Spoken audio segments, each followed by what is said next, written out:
¿Qué tal? Buenos días. Comienza esta hora Telenoticias Parlamento. En los próximos 30 minutos vamos a hacer un repaso a la actualidad parlamentaria de la semana. Una actualidad que esta semana viene marcada sobre todo por temas relacionados con la educación y con la economía. Les adelantamos ya nuestro sumario. El viceconsejero de Turismo Ricardo Fernández de la Puente ha explicado esta semana en el Parlamento la evolución del Plan de Infraestructura y Calidad Turística. Se trata de una estrategia para un desarrollo urbanístico adecuado del sector turístico que se ha visto condicionada en los últimos años por sucesivos recortes presupuestarios. El curso con más riesgo de abandono escolar es primero de la ESO, según un estudio que ha encargado el gobierno canario a la Universidad de Las Palmas de Gran Canaria. El consejero de Educación ha manifestado que la tasa de abandono se ha reducido 2 puntos en los últimos 4 años. 49 obras componen la exposición urbana de la artista sevillana Carmen Murube, una muestra que se expone en el Parlamento de Canarias con el fin de fomentar las nuevas ideas y los proyectos artísticos.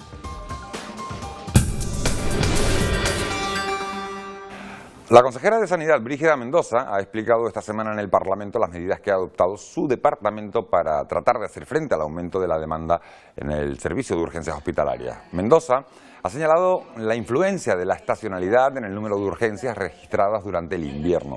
Según los datos de la consejería, el 70% de los ingresos hospitalarios en toda Canarias se ha producido a través de esos servicios de urgencia. Tomamos medidas para incrementar los espacios en los hospitales más afectados. Así, por ejemplo, el Hospital Universitario fue incrementando sus puestos de observación y de cama en 60 camas con ampliación de espacios y la Candelaria en 32 más 10 según la afluencia. En cuanto al Insular y al Negrín, se han dispuesto áreas de expansión que no ha habido que utilizar. El Parlamento también ha acordado por unanimidad que se modifique la regulación de los comedores escolares. El objetivo es que la comida que sobre y que esté en buen estado se reparta entre las familias con menos recursos. El tema, que ha dado mucho que hablar, surge a raíz de la propuesta de un colegio de Fuerteventura. Todos los grupos votaron a favor. Todos los grupos parlamentarios han estado de acuerdo. Habiendo necesidad de alimentos, no se debe desperdiciar la comida. Por eso el Grupo Nacionalista ha propuesto que se modifique la norma que regula los comedores escolares. Las comidas o productos, tanto elaborados en el propio centro como suministrados por empresas, no podrán ser objeto de distribución o consumo fuera de las dependencias de los mismos, en aplicación de la normativa sanitaria. Este párrafo es lo que nosotros proponemos que se cambie. Se pretende que el excedente de alimentos pueda repartirse entre las familias con menos recursos, algo con lo que socialistas y populares han estado de acuerdo. Es una medida que hay que actuar con mucha sensibilidad y con mucha discreción, y que el propio centro tendrá que arbitrar la fórmula para que esto se haga de tal manera que no sea un castigo para el niño que en su casa no tiene la comida. Tratar de compaginar lo que es la normativa sanitaria con luego lo que es a su vez una preocupación que el propio Parlamento Europeo, como bien ha citado el portavoz de Coalición Canaria, ha planteado, que es el despilfarro que se hace con carácter general de los alimentos. El Grupo Mixto ha votado a favor de la iniciativa, pero también ha pedido un mayor impulso al resto de políticas sociales. Yo quiero dejar constancia de que nos parece que esta no es la solución de los niños y niñas que no tienen alimentos, que la solución pasa por políticas sociales que de verdad incidan en la calidad de vida de la familia. España es el 6º país de la Unión Europea que más alimentos desperdicia. El abandono escolar de los jóvenes es un asunto que preocupa al gobierno, y eso a pesar de que la tasa de abandono se ha reducido 2 puntos con respecto a 2010. El Ejecutivo ha encargado un estudio a la Universidad de Las Palmas de Gran Canaria y ese informe se ha hecho público esta semana. Entre las conclusiones, el consejero del área, José Miguel Pérez, ha destacado que los chicos dejan las aulas más que las chicas y especifica que el curso con más riesgo de abandono escolar es primero de la ESO. Sobre el cambio a la formación profesional básica, el consejero ha dicho que hasta junio no se sabrá con qué financiación se cuenta, lo que va a dificultar la planificación. No tenemos un solo papel, un solo documento en el que se nos plantee cuál es la previsión de financiación en cada comunidad de lo que esto supone. No existe, y la perspectiva más alentadora la tenemos para los meses de junio-julio, no son palabras mías. La cuestión es, ¿podemos planificar esto en junio-julio? ¿Es posible? Evidentemente no.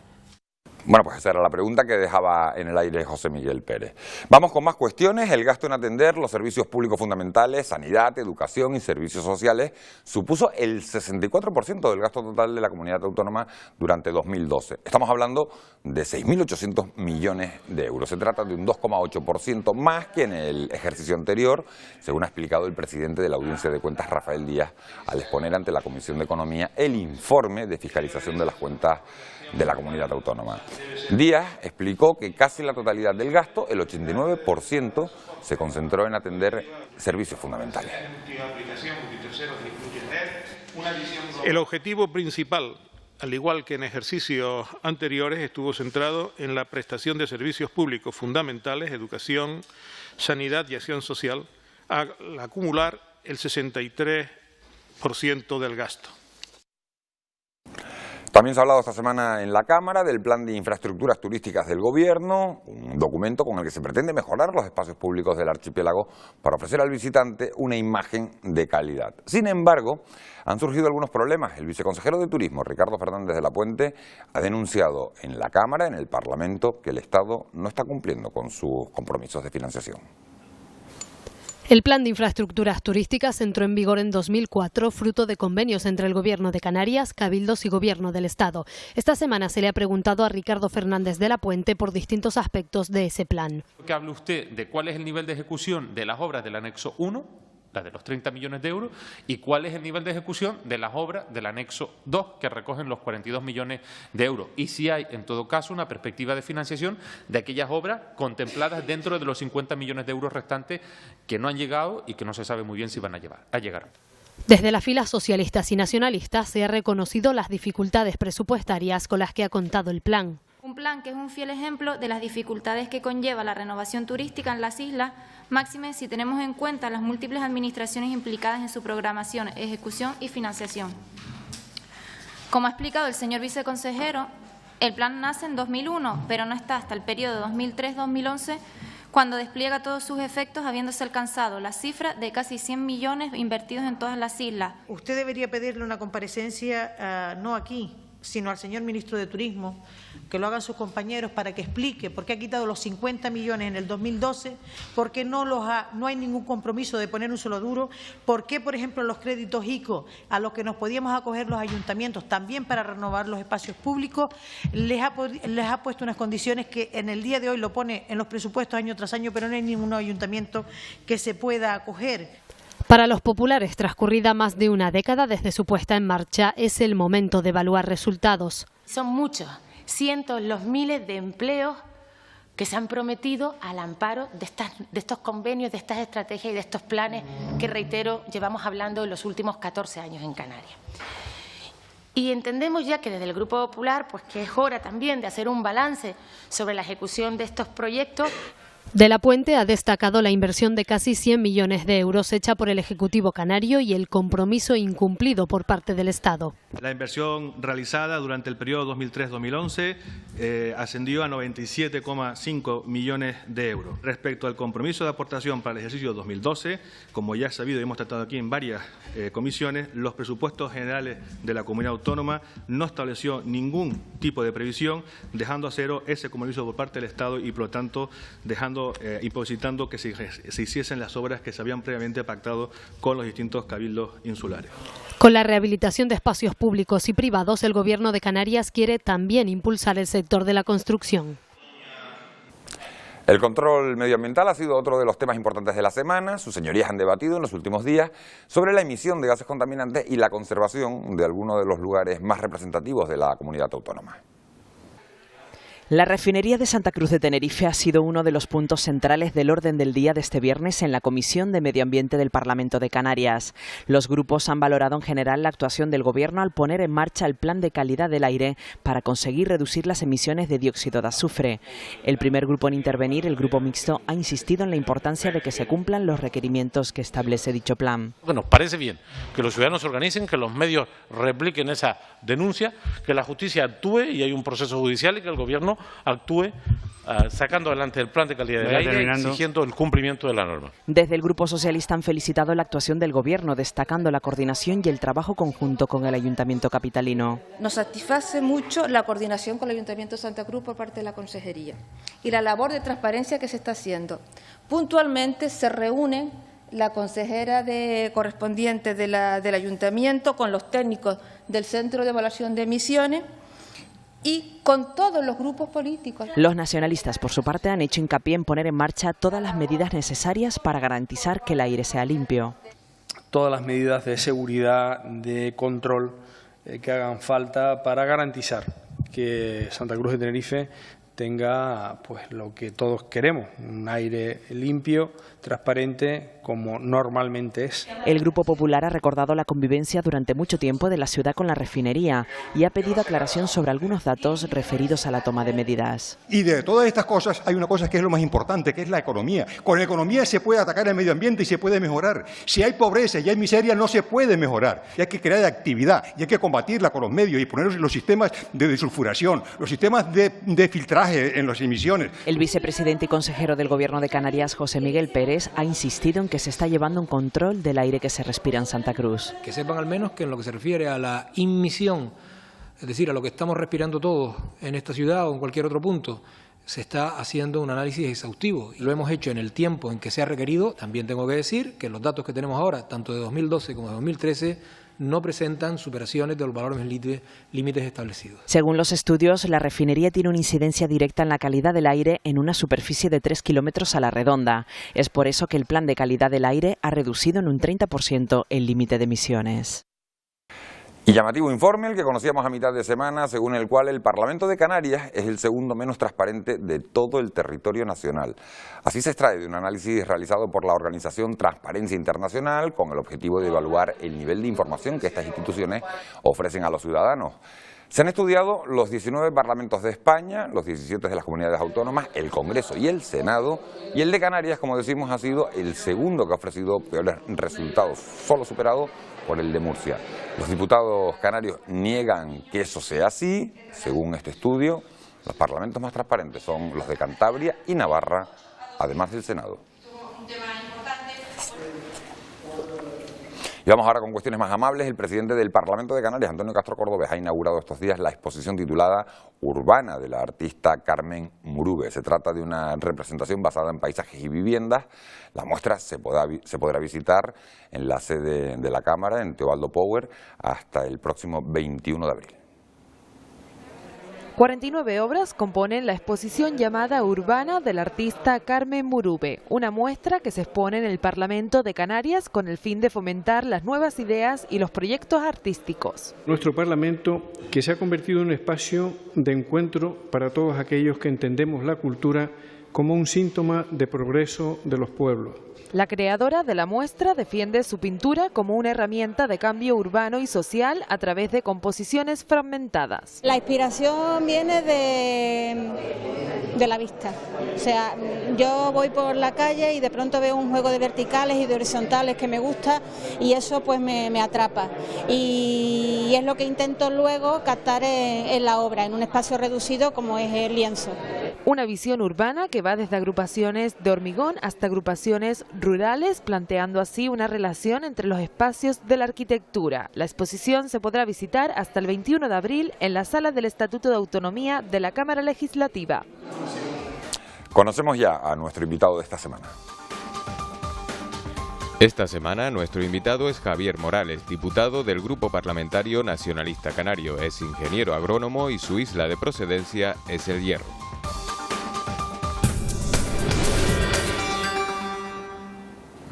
Bueno, pues nos acompaña Javier Morales, diputado del Grupo Parlamentario Nacionalista Canario. Señor Morales, muy buenos días, gracias por acompañarnos. Buenos días. Ha sido una semana en la que se han tocado asuntos importantes en el Parlamento. ¿Con qué se queda usted? Bueno, yo creo que uno de los datos más significativos, más importantes, ha sido el cumplimiento del déficit por parte del Gobierno de Canarias, que es fundamental, sobre todo para seguir un poco las obligaciones que de alguna manera están impuestas. con las cuales en principio no estamos de acuerdo en su filosofía básica, pero sin embargo es imprescindible que hagamos una buena gestión de las cuentas públicas para después poder exigir eficacia y poder exigir servicio a los ciudadanos. Por eso yo creo que cumplir nuestra parte es importante y también es importante exigir que se cumpla con nosotros. ¿Se refiere usted a ese déficit marcado por el Gobierno de España, que todas las comunidades han de cumplir? Canarias está entre las pocas que han conseguido cumplirlo. Son dos datos económicos de esta semana los que hemos conocido, ese por un lado, otro una ligera subida del desempleo. ¿Qué valoración hace uno y otro? ¿Estamos o no estamos en el año de la recuperación, señor Morales? Vamos a ver, yo creo que la economía trata de reaccionar desde el ámbito público y privado, pues se van haciendo todos los esfuerzos para salir adelante, pero yo creo que la economía se recupera a pesar de los recortes que se están haciendo sobre ella. Es decir, bajo mi punto de vista, no es que se recupere porque le hemos hecho recortes, se recupera porque a pesar de todo eso, porque hay un deseo de salir adelante y de hacer las cosas diferentes. Yo creo que realmente la política debería hacer todo lo contrario. Tendríamos que estimular la inversión pública, tendríamos que utilizar el dinero público para generar actividad económica y no para pues desviar fondos públicos a unos rescates que han sido totalmente incongruentes y bueno, esperamos que poco a poco pues de alguna manera podamos contribuir a cambiar ese rumbo. El ciudadano que nos está viendo en casa oye a la gente, a los políticos que apoyan al Gobierno de Canarias, decir la culpa, todo esto lo conseguimos y la recuperación se produce a pesar del Gobierno de España. En el Gobierno de España dice, todo esto se produce gracias a nuestras políticas económicas que son efectivas. ¿Con qué visión se tiene que quedar el ciudadano? Bueno, yo creo que el ciudadano es responsable y es maduro para decidir pues lo que considere mejor, ¿no? Pero cuando uno estudia la historia de las otras crisis que ha habido en otras zonas del mundo, en Japón, en distintos lugares donde ha habido ataques al sistema económico y a la economía soberana de determinados países, siempre se ha visto que las recetas de recortes no han funcionado. Lo que sí ha funcionado es el estímulo público y sobre todo en grandes crisis. Bueno, la mayor fue el famoso Plan Marshall, que ¿cómo voy a ayudar a un país al que he derrotado? Pues precisamente porque ayudando a ese país se convierte en un mercado para mis productos y lo que tenemos que hacer es soluciones en las que todas las partes ganen. Yo creo que esta solución en donde hemos perdido la cohesión social, la cohesión territorial en Europa, la atención a la educación, a la sanidad. Es decir, estas políticas, bajo nuestro punto de vista, están totalmente equivocadas. ¿Le sorprende a usted la polémica que se ha montado esta semana sobre la decisión del Parlamento de Canarias de apoyar esa decisión de repartir la comida sobrante de los comedores escolares entre los colectivos que más lo necesitan? Una iniciativa que, como digo, tuvo el apoyo de todos los grupos parlamentarios y de la que no se ha dejado de hablar en toda la semana. ¿Hacen política los partidos con este tipo de asuntos? Yo creo que gran parte de la polémica que se ha creado es por desconocer realmente cuál ha sido la propuesta. La propuesta es que en determinados colegios donde hay pues un comedor que está elaborado por su... De Fuerteventura nace la propuesta. Sí, concretamente, pues en ese colegio, pues si hay un pequeño excedente de los chicos que a lo mejor determinados días no... De 20, 30 menús, que no se tire esa comida. Exactamente, y entonces eso utilizarlo a través de organizaciones no gubernamentales que ya saben cuál es el procedimiento y cuáles son las familias que más necesitadas están. Entonces se ha entrado en una polémica, bajo mi punto de vista, que no tiene demasiado sentido.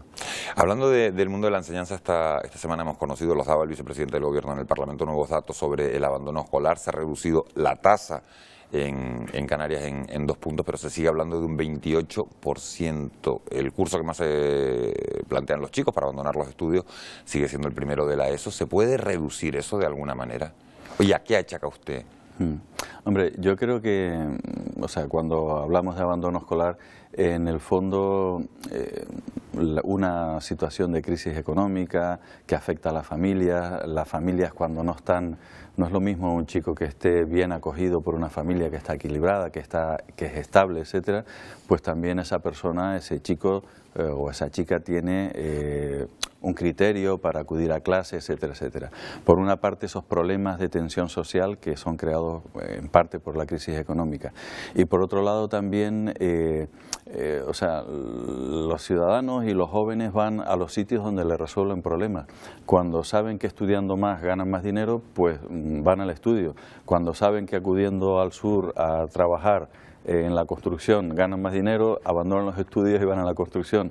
Y cuando saben que en cualquier sector hay futuro, pues es a donde se va. Yo creo que sería muy interesante, aunque no es tema para un debate, es un debate muy amplio, pero ver de qué manera la educación de verdad responde a los problemas que tiene la juventud en su propio desarrollo, empleo y posibilidades futuras, y esa quizás sea una clave. Y a la coyuntura económica que se vive en cualquier caso en cada momento. Usted ha sido designado hace unos días por su partido como candidato a las elecciones europeas del próximo 25 de mayo, Coalición por Europa. Ustedes van con el PNV, también con Convergencia y Unión.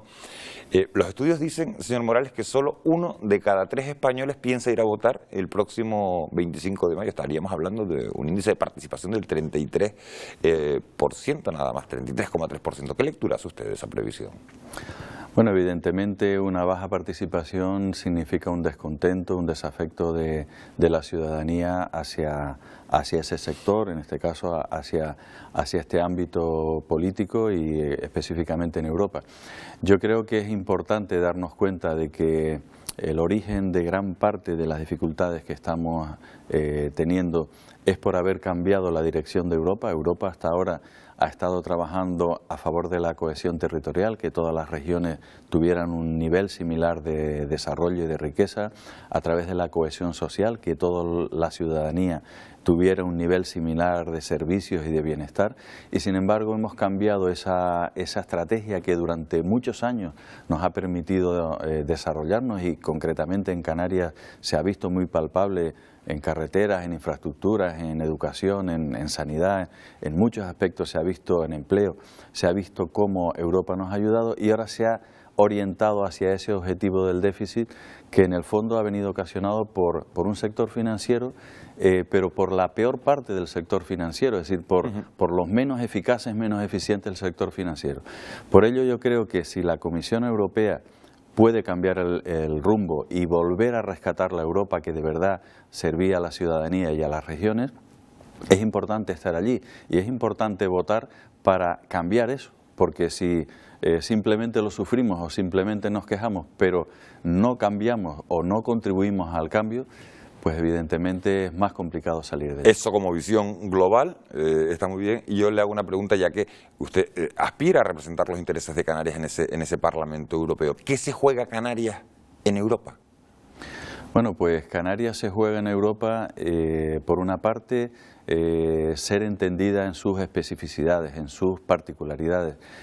Todas las regiones de Europa no son iguales. Canarias es muy diferente, sobre todo por la gran distancia en la que estamos. Somos un territorio fragmentado, con muchas dificultades. Y claro, no es lo mismo montar un negocio por donde pasan por delante de la puerta 50.000 personas al día que un negocio por donde pasan 100 personas. Evidentemente todas las políticas europeas deben modularse para adaptarse a las condiciones particulares de Canarias, y a su vez Canarias también puede ser y debe ser un recurso para Europa, un recurso para que Europa se conecte con África, con América, y para que aplique todos los valores europeos a una estrategia en la que todas las partes puedan salir beneficiadas. Por eso yo creo que es fundamental que los fondos que ya tiene asignado afortunadamente Canarias, que son 2.200 millones para este próximo periodo, y la estrategia de innovación, diversificación económica, etcétera, la podamos aplicar acorde con las necesidades de Canarias, y esto es fundamental, que tengamos esa voz en el Parlamento en el próximo periodo para defenderlo lo mejor posible en todos los ámbitos: sector primario, transporte, educación, empleo, etcétera, etcétera. Supongo que usted va a estar centrado en el próximo mes en esa campaña y explicando todos esos temas, pero yo aprovecho que lo tengo a usted aquí para tratar otro de los temas importantes de las últimas semanas. El modelo energético de futuro de este archipiélago es otro de los temas de debate importantes. Usted proviene de una isla que aspira a ser 100% sostenible, como es la isla del Hierro, Y le pregunto, señor Morales, si ese modelo del hierro que todos tomamos como referencia de futuro es exportable al resto del archipiélago o estamos hablando de una utopía. Afortunadamente sí es exportable, aunque digamos no es copiable en el sentido de calcarlo punto por punto. En el hierro hemos utilizado experiencias exitosas anteriores para adaptarlas a nuestras propias condiciones y lo que nosotros estamos convencidos de que sí se puede hacer en cada una de las islas es utilizar un conjunto amplio de experiencias a nivel internacional que han funcionado tanto para la generación de energías renovables como para el almacenamiento y adaptarlas a las condiciones particulares de cada una de las islas. Por hacer una referencia, en este caso, a una isla grande como Tenerife, que aparentemente es más complicado, tenemos datos, cálculos que hemos podido realizar que solo con el 0,2% de la superficie de Tenerife podríamos ser capaces de generar toda la energía renovable que necesita y almacenarla para los momentos en donde no hay viento, no hay sol o lo que sea. Esto significa, por una parte, pues un impacto muy positivo en lo que se refiere al medio ambiente, pero sobre todo el impacto más importante es en el empleo. Si somos capaces de hacer que el dinero de las energías renovables se quede dentro de Canarias, podemos resolver una parte muy importante del empleo y hacer ¿Se podría generar empleo a través de las renovables? Muchísimo empleo, sobre todo porque las renovables tienen que partir de un abanico, es decir, tenemos que usar fotovoltaica, eólica, los residuos de la agricultura, las aguas residuales de la depuración de aguas residuales. Lo que pasa es que ese discurso que se oye a los políticos de que hay que apostar por las renovables, después se habla con la gente que está implicada en el desarrollo de energías renovables y dicen las facilidades son cero. Claro, porque ahora mismo, digamos, tenemos una normativa, todo este tipo de recortes. Ayer o antes de ayer ha salido una noticia desde Bruselas que está planteando pues una sanción o una especie de no aprobación de la política que ha mantenido el Estado. Es decir, no se puede de manera retroactiva quitar las ayudas, o sea, un pacto que está firmado, de alguna manera hay que respetarlo, si se quiere cambiar habrá que negociar cómo se quiere cambiar, pero no se puede tener ese efecto retroactivo, no se puede eliminar el autoconsumo porque la ciudadanía hay que implicarla, hay que implicar la participación social en las renovables. Y ahora que va a Europa, perdone que le interrumpa, sí, le pregunto, ¿hay más conciencia en Europa sobre este tema que en España? Yo creo que Europa siempre ha sido muy consciente en el ámbito de las renovables, aunque, como decíamos antes, pues todo este tipo de políticas de recortes son erróneas. Pero en el ámbito de las renovables, en el ámbito de la innovación, Europa es muy consciente de la importancia. No en vano, Alemania se ha planteado tener el 80% de su energía desde fuentes renovables en el 2050. Precisamente por los graves problemas de suministro del gas, etcétera, que le llega desde la parte, digamos, soviética, etcétera. Entonces, en toda esta política que ya se ve como fundamental desde países tan grandes como Alemania, pues también está reflejado en toda la normativa europea y en la normativa específica para Canarias. Por tanto, yo creo que tenemos que trabajarlo porque no tiene ningún problema. No tiene ningún problema ni social, ni ambiental, ni desde el punto de vista del empleo. El único problema debería ser esa la hoja de ruta. Efectivamente, esa hoja de ruta es fundamental. Señor Morales, muchísimas gracias por habernos acompañado, por habernos ilustrado con esos asuntos que tenemos por delante. Le invito a que se quede un instante con nosotros porque todas las semanas sometemos a uno de los parlamentarios canarios a una entrevista un poquito más personal, uno de esos test de respuesta rápida para conocer su lado humano. Hoy se somete a ese cuestionario la diputada del Grupo Parlamentario Popular de Lanzarote, Astrid Pérez.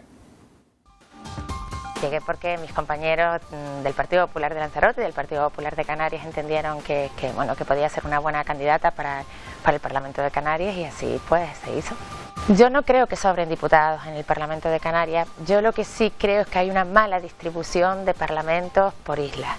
De manera que yo sí creo que en Canarias tendríamos que abordar seriamente una reforma electoral y evidentemente que se establezcan una serie de criterios proporcionales para el reparto de diputados por islas, atendiendo, pues evidentemente con un respeto escrupuloso de la triple paridad, pero sí es verdad que atendiendo también a criterios poblacionales. Los diputados generalmente le dedicamos muchas horas a esto, no se trabaja 8 horas al día, se trabaja una media de 10 horas al día. En política esto es una realidad, de manera que yo creo que sería absolutamente absurdo el planteamiento que se puede hacer por cada reunión o por cada comisión. Yo creo que el sueldo es de los más bajos además de los parlamentos españoles, y yo creo que debe mantenerse tal cual. Pues depende de la actividad parlamentaria de cada diputado y depende fundamentalmente de la segunda actividad a la que se quiera dedicar. Evidentemente un diputado no podrá nunca mantener un contrato laboral por cuenta ajena con una empresa. Lo único que cambiaría es que el Gobierno de Canarias cumpliera con los mandatos de este Parlamento. Cuando estoy en Tenerife suelo almorzar con mis compañeros de grupo parlamentario en una pizzería que hay aquí al lado del Parlamento. Y bueno, y cuando estoy en casa, pues hay días que tengo que almorzar fuera por cuestiones de la política y otros días que como en casa. Lo intento. Vale, matizo, de lunes a viernes medio lo llevo, pero tengo que reconocer que los fines de semana pues ya no, me es muy difícil. Yo tengo que reconocer que yo soy de las que menos me encargo. Se encarga más pues mis hijos y mi pareja, estar con mis hijos. Sí, y después también disfruto mucho viajando y me gusta mucho leer, soy bastante lectora. Me llevaría a mi familia lo primero, porque no puedo estar sin ellos. Me llevaría un libro y yo creo que nada más.